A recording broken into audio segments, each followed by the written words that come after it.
You ever meet somebody so confident they act like your property already belongs to them? The first time Valerie Whitmore stole my garage spot, she did it in front of half the neighborhood with a wine glass in her hand and a smile like she'd already won. Rain hammered the metal roofs above the marina condos that night, the kind of cold Pacific Northwest storm that turned the gravel driveways slick and filled the air with wet cedar and lake wind. I'd just gotten back from county court in Greywater after spending 6 hours dealing with a permit dispute for one of my restoration jobs, and all I wanted was to park my truck, heat up leftover chili, and stay out of the weather. Instead, I rolled into the underground garage and found Valerie's white Mercedes sitting dead center in my spot. Not crooked, not temporary, perfectly parked like she'd been planning it all day. She stood nearby under the fluorescent lights with 3 HOA women gathered around her, laughing quietly while thunder rolled somewhere over the water outside. "That spot's assigned to my unit now," she said before I even stepped out of the truck. Calm, smooth, practiced. She took a sip from her wine glass and glanced at the other women like she was performing for them. "You must have missed the HOA update." I killed the engine but stayed sitting there for a second.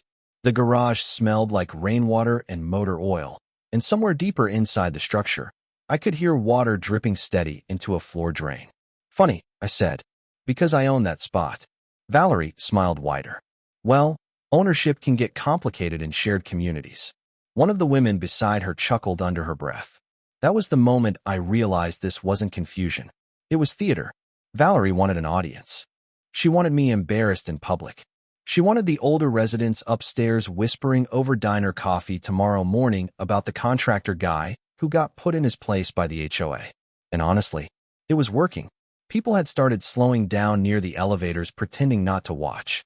A retired guy named Frank stood near his pickup truck holding a coffee thermos like he was waiting for the next round. Valerie folded her arms. "If your truck blocks the lane, towing will remove it. HOA already approved enforcement." She said it casually, but there was a little edge underneath it now. A warning. A threat dressed up as policy. I stepped out into the cold concrete air and looked at the parking placard bolted to the wall. Unit 14B. Mine. Same as it had been since I bought the condo 3 years earlier. "Can you show me the reassignment paperwork?" I asked. Valerie's expression tightened for half a second before smoothing back out. "I don't carry HOA files around, Ryan." There it was again. Smug confidence. The controlled little smile. The passive-aggressive tone people use when they think social status is the same thing as authority. Thunder rattled faintly through the structure while rainwater hissed down outside, near the fishing docks below the property. Valerie leaned closer.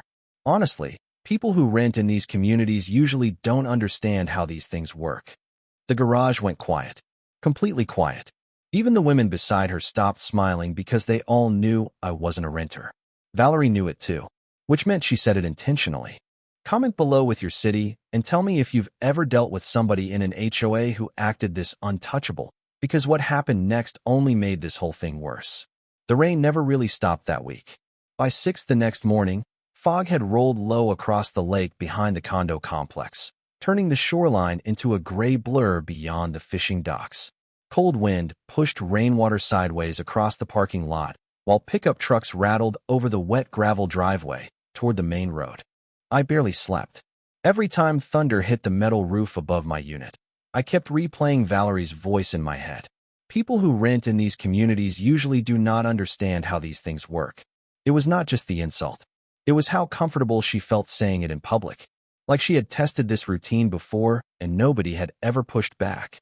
I walked down to the garage carrying a black coffee thermos just after sunrise, expecting maybe common sense had finally reached her overnight. Instead, Valerie's Mercedes was still there, cleaner than every other vehicle in the garage somehow, polished and dry, while rainwater dripped from exposed pipes overhead. Somebody had slid a bright yellow HOA notice under my windshield wiper. Unauthorized vehicle blocking community access lanes. Subject to tow enforcement.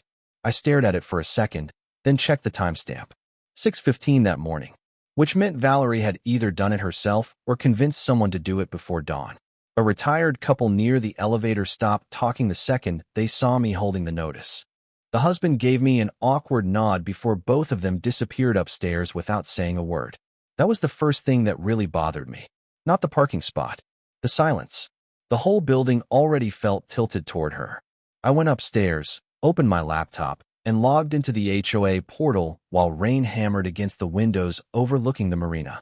No reassignment notice. No board vote. No temporary accommodation request. Nothing. I checked archived documents going back 18 months. Still nothing. My assigned garage space was listed exactly the same way it had been at closing when I bought the condo. Unit 14B. Exclusive use parking easement attached to deed ownership. Non-transferable without signed amendment. I leaned back slowly in the kitchen chair while fog drifted over the water outside. Valerie lied directly to my face in front of half the building, and somehow she expected nobody would verify it. That was not confidence anymore. That was habit. My phone buzzed while I was still staring at the screen. Unknown number. Then a text came through. You should let this go before attorneys get involved. No signature. No explanation. Just that. A minute later, another message appeared. The community is already tired of conflict. I looked out the window toward the boat slips below the property where rain rippled across dark water. Somebody was coordinating with her. Maybe not officially. Maybe socially. But enough people in that building were scared of Valerie Whitmore that nobody wanted their name attached to the situation. Around 9 that morning, I stopped at Mariner Diner near the county offices before heading to a job site. The place was almost empty except for a few older residents drinking coffee under the low yellow lights, while weather reports played quietly over the television behind the counter. The second I walked in, conversations dipped. Not fully silent. Just enough to notice. A waitress I knew named Carla topped off my coffee and leaned closer. Ryan, she said quietly. Valerie was in here early telling people you threatened her last night. I felt something shift in my chest then. Not anger exactly. Something colder. Because now it was bigger than a parking space. Valerie was building a narrative before I even understood the game she was playing. By Wednesday afternoon, the entire condo complex felt different around me. Not openly hostile. Worse than that. Careful. Controlled. The kind of tension people carry when they already picked a side, but do not want to say it out loud yet. Rain drifted steadily across the lake all day, wrapping the shoreline in cold gray fog, while wind rattled the marina cables below the property. Every sound carried farther in weather like that. Dock chains, elevator motors, tires rolling slowly across wet concrete. I came back from a restoration estimate near the county line around 4:30 and immediately noticed somebody had moved my orange parking cone from beside the garage wall to directly in front of my truck like a warning. Small thing, petty thing, but intentional. Valerie was escalating without ever technically touching me. That was her style. By then, residents had started watching openly. Curtains shifted when I walked through the courtyard. Conversations stopped near the mailboxes. A younger couple loading groceries into their SUV glanced at me, then quickly looked away when Valerie stepped onto her balcony above the courtyard, holding a mug of tea like she owned the entire building.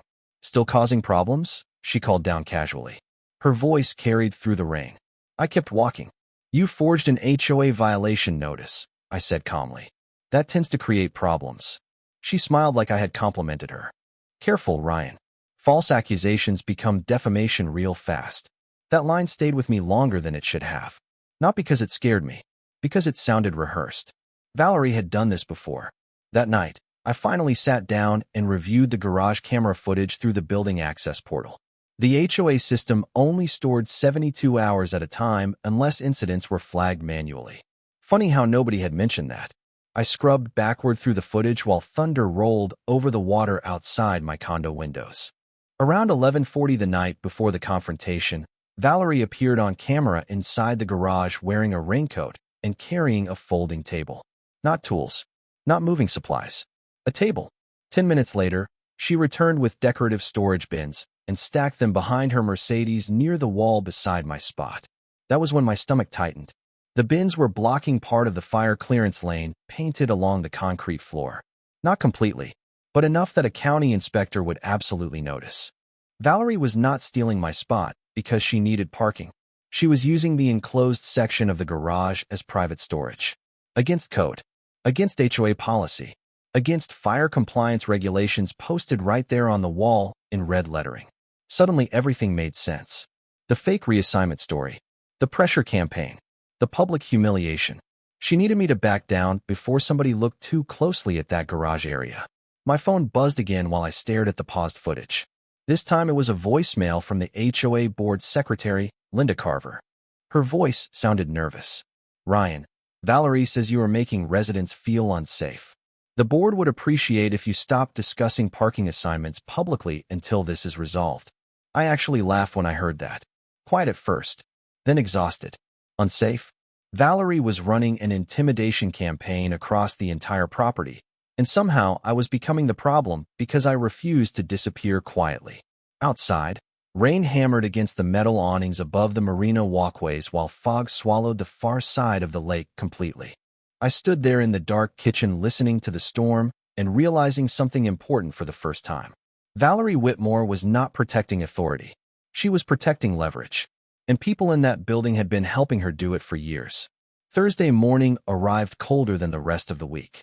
Fog pressed low against the condo complex, so thick the fishing docks below the marina almost disappeared completely, and rain tapped steadily against the metal roof outside my bedroom window before sunrise. I had barely slept again. Every time headlights crossed the wet courtyard outside, I kept expecting another fake violation notice or another anonymous threat. The whole place felt contaminated now. Not physically, socially. Like Valerie had managed to poison the atmosphere around me without ever raising her voice. By 7:30, somebody had already posted in the resident message board asking whether aggressive behavior should be reported directly to the HOA legal committee. No names. They did not need names. Everyone knew who the post was about. I sat in my truck outside the county permit office for nearly 10 minutes with the heater running and my coffee thermos cooling beside me, trying to calm down before going inside for work paperwork. Rainwater slid down the windshield while courthouse flags snapped hard in the lake wind across the street. I kept thinking about my father for some reason. He worked 30 years restoring old marinas and shoreline properties around Greywater before I took over the business. He used to say people will tolerate almost anything except public embarrassment. Valerie understood that instinct better than anybody I had ever met. She was not trying to beat me legally yet. She was trying to isolate me socially first. That afternoon, things escalated again. When I returned to the condo complex, a bright orange sticker had been slapped onto my truck window. Parking violation under HOA review. Hearing pending.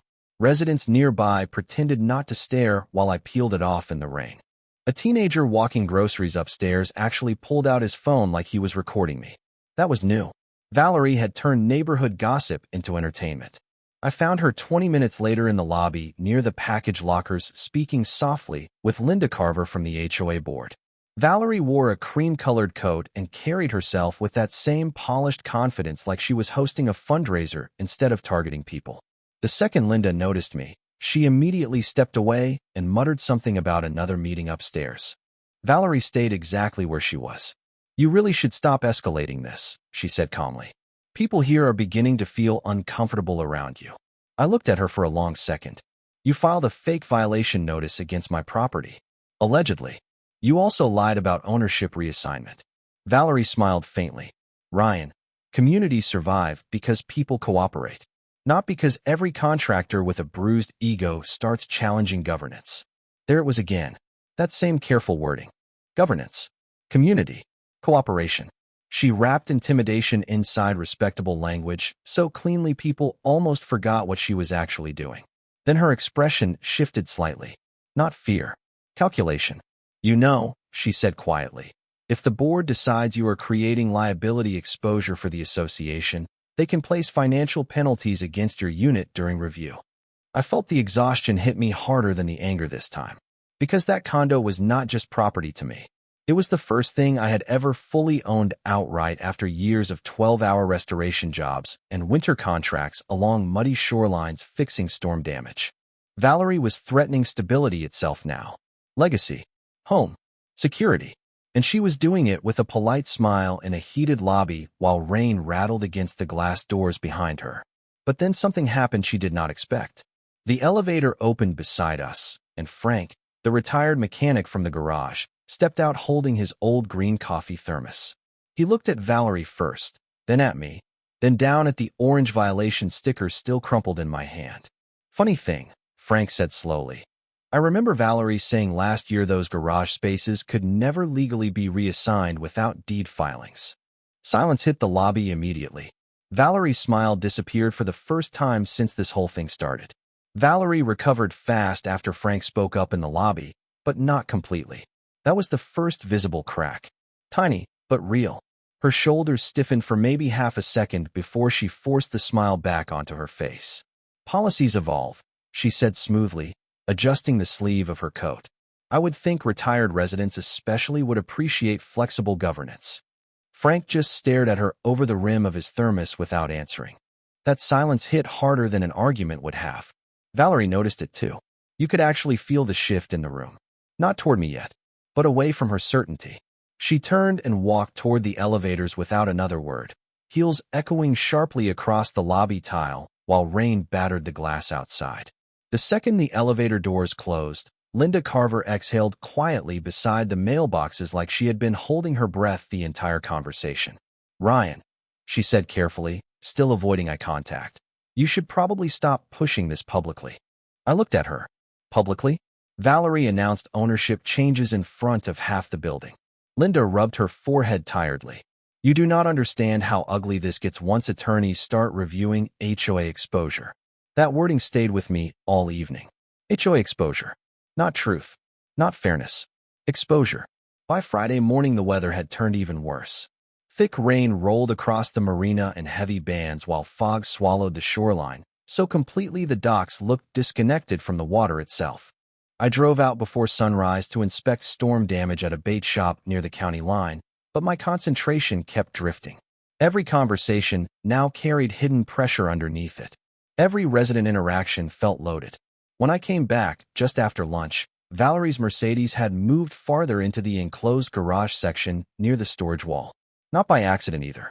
She had positioned it deep enough that anyone trying to access the fire clearance area would have to walk around her vehicle completely. And the decorative bins were multiplying now. 2 more stacks had appeared overnight beside the concrete support columns. Holiday decorations. Folding chairs. Plastic storage tubs. Completely against fire access policy. I stood there listening to rainwater drip through overhead pipes while cold air pushed through the garage ventilation shafts from the lake outside. Valerie had become reckless. That usually meant one of two things. Either she was panicking quietly, or she believed somebody higher up would protect her no matter what happened. My answer came less than an hour later. I was checking measurements near my truck when a dark blue SUV rolled into the garage and parked beside Valerie's Mercedes. A man in a tailored raincoat stepped out carrying a leather folder under one arm. Mid-50s. Expensive watch. Calm expression. Valerie appeared from the stairwell almost immediately, like she had been waiting for him. They both glanced toward me before lowering their voices. I could not hear every word over the hum of the ventilation fans, but I caught enough. Liability. Enforcement authority. Resident complaints. Then Valerie looked directly at me and folded her arms. "You see," she called across the garage with that same polished tone. "Professionals are involved now." The man beside her did not introduce himself. He just gave me a measured nod, the kind attorneys use when they already decided who the problem is before hearing a single fact. For the first time all week, I actually felt pressure settle into my chest physically. Not fear exactly. Wait. The kind you feel before storms break over open water. Because Valerie was no longer bluffing socially. She was escalating institutionally. But then something unexpected happened again. As the attorney turned to leave, his eyes briefly caught the stacked storage bins near the fire clearance markings. He slowed down. Just slightly. Not enough for Valerie to notice. But I noticed. And in that tiny hesitation, I realized something important. Even people on Valerie's side were beginning to see the problem she had created. The storm finally broke just after midnight. Not completely, but enough that the thunder moved farther out across the lake and left the condo complex sitting under a heavy cold drizzle that sounded almost hollow against the marina roofs. I drove down to the shoreline before sunrise and parked beside the empty fishing docks with a black coffee thermos between my hands, watching fog slide low across the water while gulls circled somewhere beyond visibility. For the first time all week, I stopped thinking emotionally. Valerie wanted reactions. The board wanted containment. The attorney wanted liability minimized. Fine. Then that was the language I would start speaking too. By 8 that morning, I was sitting inside the Graywater County Annex building 2 blocks from the courthouse reviewing commercial fire compliance maps with a man named Daniel Reeves, an inspector I had worked beside on restoration projects after flood seasons. Daniel looked over the garage photos on my phone quietly while rain streaked down the office windows behind him. "Those storage bins cannot be there," he said finally. "Neither can the vehicle if it obstructs access clearance during inspection review." I kept my voice level. "What triggers inspection review?" Daniel leaned back in his chair slightly. "Complaints, insurance concerns, safety obstruction reports. Usually temporary containment procedures get issued until the space passes compliance." There it was. Not revenge. Procedure. Legal structure. Documentation. I felt something settle into place internally the moment he said it. Valerie had spent the entire week weaponizing appearances and social pressure because she assumed nobody else understood systems as well as she did. But systems leave paper trails, liability trails, insurance trails. And once those trails begin moving uphill toward county oversight, even wealthy HOA personalities lose control fast.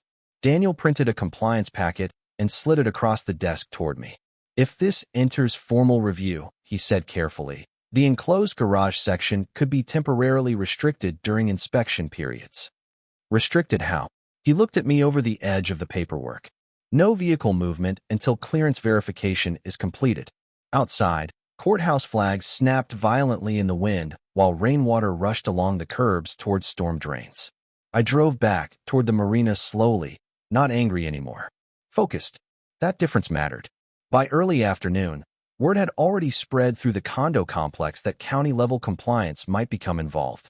Nobody knew details yet, but residents had started whispering near the elevators and mailboxes.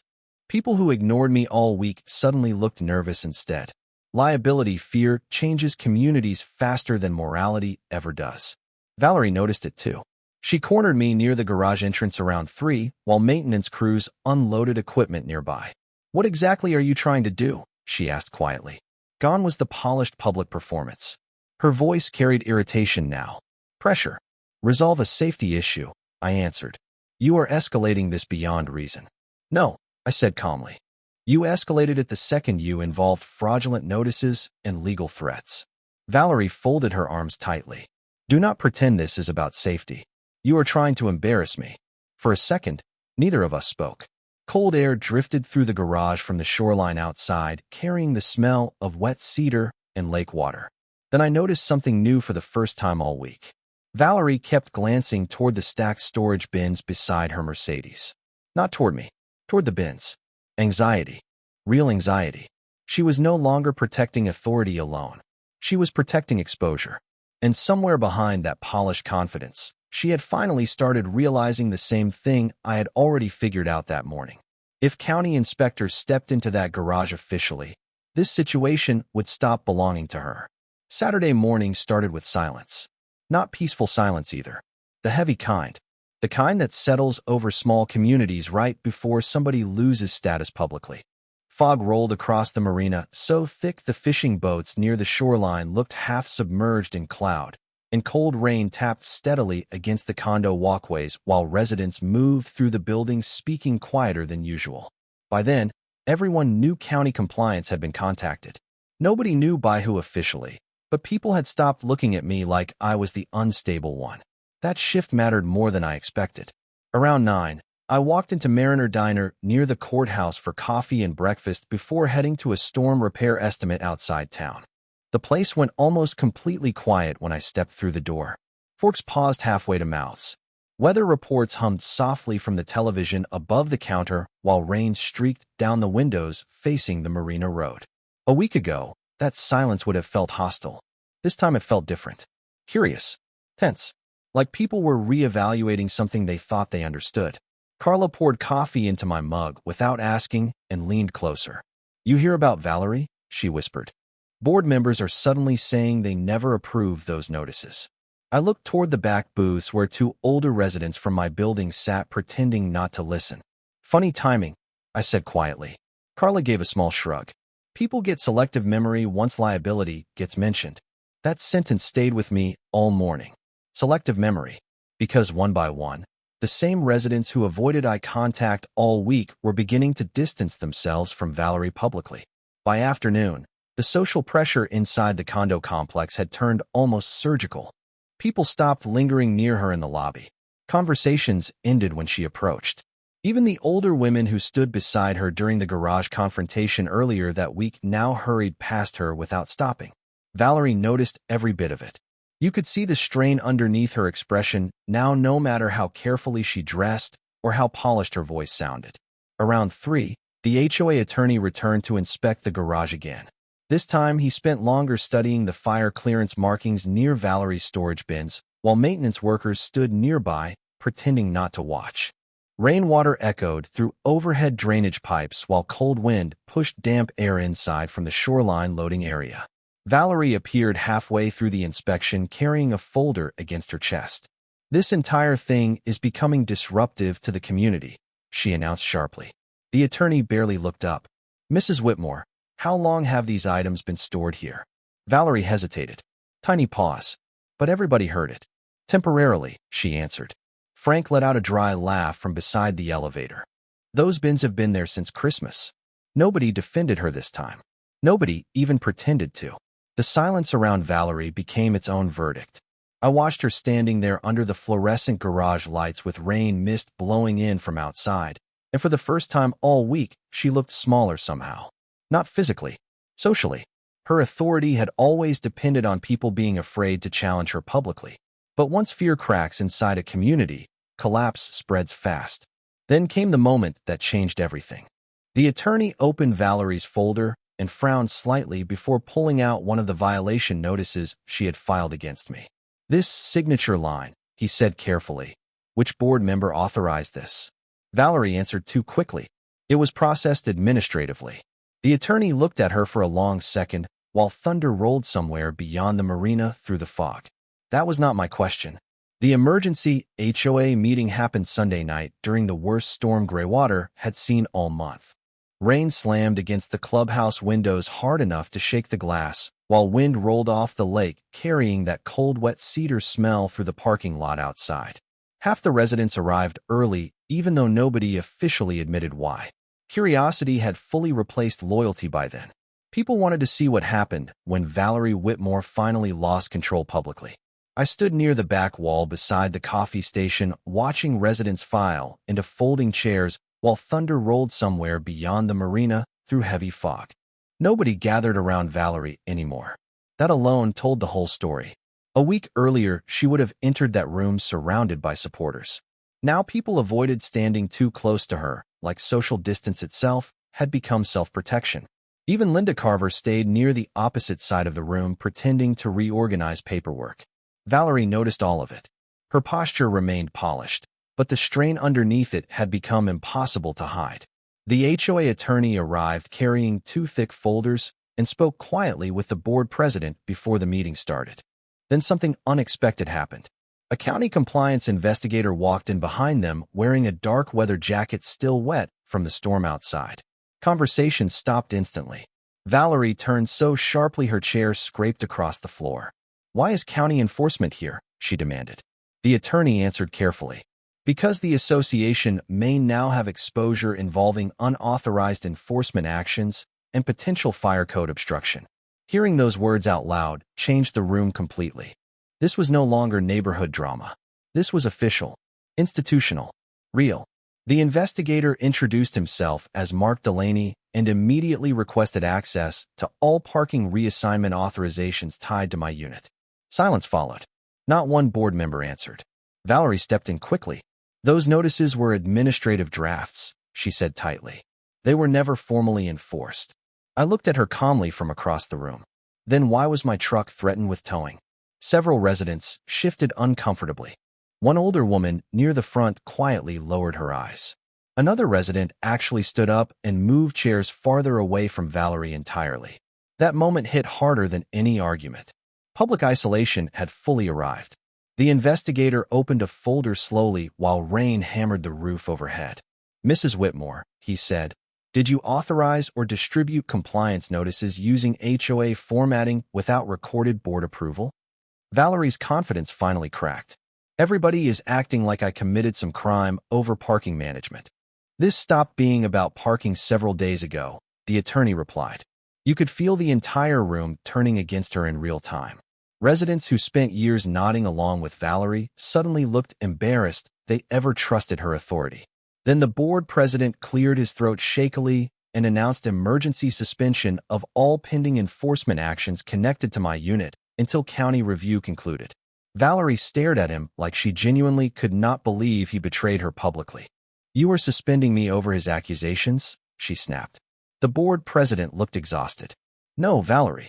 We are suspending this because county liability investigators are now involved. Right then, red and blue sheriff lights flashed briefly across the rain-soaked clubhouse windows outside as a deputy arrived to document the compliance inquiry formally. Nobody spoke after that. The silence in the room became absolute. 3 weeks later, the garage looked completely different. The storage bins were gone. The fake notices had disappeared from the resident portal. Fresh yellow fire clearance lines had been repainted across the concrete floor near the enclosed section, and a laminated county compliance notice now hung beside the security gate where everybody entering the garage could see it. Rain still rolled across Greywater almost every afternoon, but the tension inside the building had changed into something quieter now. Embarrassed. Careful. Residents who once avoided me entirely had started nodding again in elevators and near the marina walkways. Frank even stopped me one morning near the fishing docks and handed me coffee from his thermos without saying much besides. Looks like the truth finally caught up. That was the thing nobody expected. Once county investigators started reviewing records officially, everything around Valerie collapsed fast. The HOA attorney discovered multiple enforcement notices tied to residents that had never received formal board authorization. Insurance carriers became involved after the fire clearance violations surfaced. The board president resigned 2 days after county review began. Linda Carver stopped answering resident emails entirely. And Valerie? Valerie disappeared from public view almost overnight. People said she was trying to negotiate privately with the association after emergency legal consultations started mentioning personal liability exposure. Nobody defended her anymore. Not publicly. The same residents who once stood around her in the lobby now crossed the courtyard pretending not to notice her unit. Social authority works like weather around lake towns. One strong storm shifts everything. The strangest part came Monday morning when I returned from a shoreline repair estimate outside county limits. Fog drifted low across the marina and rain tapped softly against the metal roofing over the garage entrance while cold wind pushed the smell of wet cedar through the property. Valerie was standing beside her Mercedes alone. No audience. No supporters. No polished confidence. Just exhaustion. Her vehicle had finally been cleared for movement after county compliance completed the inspection process tied to the garage obstruction review. She looked at me carefully as I walked toward my spot. You could have resolved this privately, she said quietly. Not angry anymore. Just hollow. I set my keys down on the hood of my truck for a second and looked at her. You stopped wanting private resolution the moment you tried humiliating me publicly. Valerie lowered her eyes for the first time since I met her. Rainwater echoed softly through the drainage pipes overhead while fog blurred the marina lights outside the garage entrance. People here used to respect me, she said. I answered honestly. People respected the version of you they were not afraid of. She did not reply after that. She just climbed into her Mercedes and drove slowly out through the security gate without looking back once. I stood there for another minute listening to the garage settle into silence again. Then I pulled my truck into my original parking space for the first time in weeks. No cones. No notices. No audience watching from balconies above. Just the low hum of fluorescent lights and rain falling somewhere beyond the shoreline outside. The tension I carried all month finally eased when I shut off the engine. It was never really about a parking spot. It was about somebody deciding they could erase another person's place in a community because nobody had challenged them before. But systems eventually expose people who confuse social control with authority. And once that happens publicly, the collapse usually spreads farther than they ever expect. A few days later, another resident quietly told me county investigators were now reviewing older HOA records connected to forged approval signatures from previous years. I looked out across the fog rolling over the lake that morning and realized something unsettling. Valerie Whitmore might not have been the beginning of the problem in that building after all.